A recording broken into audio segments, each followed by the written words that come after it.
Hello everyone, today will be the final video going over and explaining more features and things that are part of networks and communications. Please feel free to join along and thanks for watching. So let's go ahead and begin.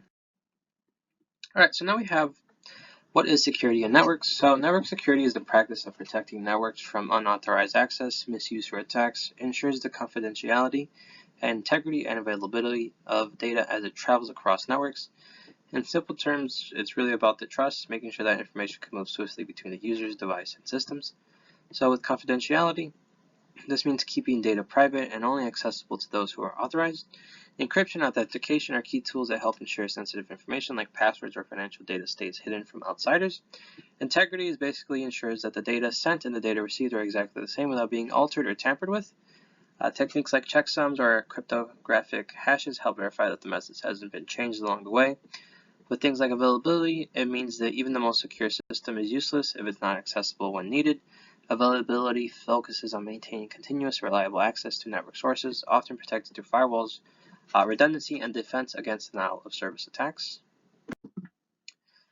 So now we have protocol layers. These are basically the structure levels that define how data travels across a network. Each layer handles a specific part of the communication process, working together like a chain of tasks that move information from one device to another. This layer design makes complex network communication easier to manage, troubleshoot, and standardize.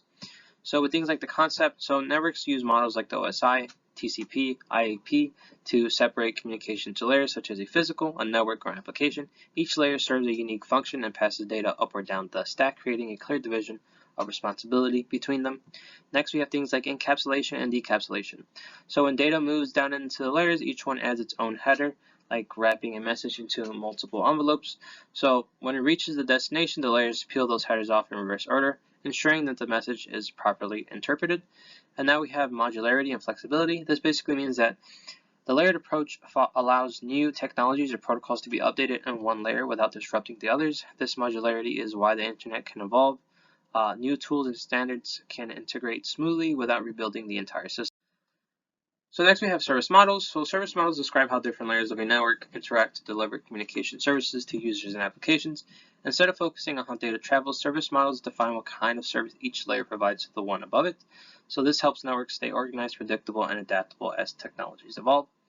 So with things like the service extraction, each layer offers specific functions to the layer above, like the transport layer providing reliable data delivery to the application layer. This abstraction hides the internal complexity, so higher layers don't need to worry about how lower layers manage data transmission. The types of services is that the services can be connection-oriented or connectionless. So connection-oriented services like TCP establish a stable link before data transfer, ensuring reliability, while in connectionless service like UDP send data directly without setup, so it favors speed over reliability.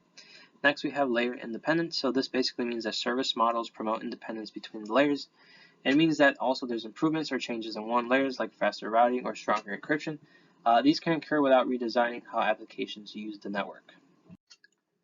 So next we're going to be talking a little bit of the history of security in networks. So network security has evolved alongside the growth of the internet. So in the early days, networks were small and trusted, so security wasn't a major concern. But as the systems became globally connected, protecting data from unauthorized access and cyber attacks became essential. So with early networking, so during the early ARPANET era, the ARPANET, the government research network that eventually became the internet, security was almost non-existent because users were few and mostly trusted researchers. So then the main focus was on connectivity and data exchange, not protection. So next, moving on to the malware. So as personal computers and the web spread, so did malicious software, viruses, worms, and trojans designed to damage systems or steal data. This led to the creation of firewalls, which act as a digital barrier, controlling what traffic can leave or enter a network. And now with cybersecurity, which is in our modern day, so with things like e-commerce, social media, and cloud computing, attackers have grown more sophisticated, so security now includes things like encryption, multi-factor authentication, and intrusion detection systems to defend against global-scale cyber attacks or threats. So now we'll be going and taking a look into the history of protocol layers. So the idea of protocol layers came from the need to organize how computers communicate as networks became more complex. So early systems couldn't easily connect or share data, so layered models were introduced to bring structure, compatibility, and reliability to the digital communication world. So with things like Network challenges. Back in the 1970s, every company built its own networking systems, which made it nearly impossible for different computers to talk to each other. Researchers began developing standardized communication frameworks to make networks universal and interconnected. And then, along with development as it grew, so did the Open Systems Interconnection. The model was created by the International Organization for Standardization, the ISO. In the early 1980s, it introduced 7 layers from physical cables to applications that helped engineers understand and design communication systems in a structured way. And then with the rise of the TCP and the IP model, this was around the same time as the Transmission Control Protocol, TCP, and the Internet Protocol, IP, as they were developed by the U.S. Department of Defense. Together, they form the TCP/IP model, which is simplified the process into 4 layers and has become the foundation of the modern internet used by nearly every network today. Okay, that marks the end of this guide. Thank you for watching, and I really appreciate it, and I hope this was helpful. Please feel free to like, comment, share, and subscribe. Thanks for watching.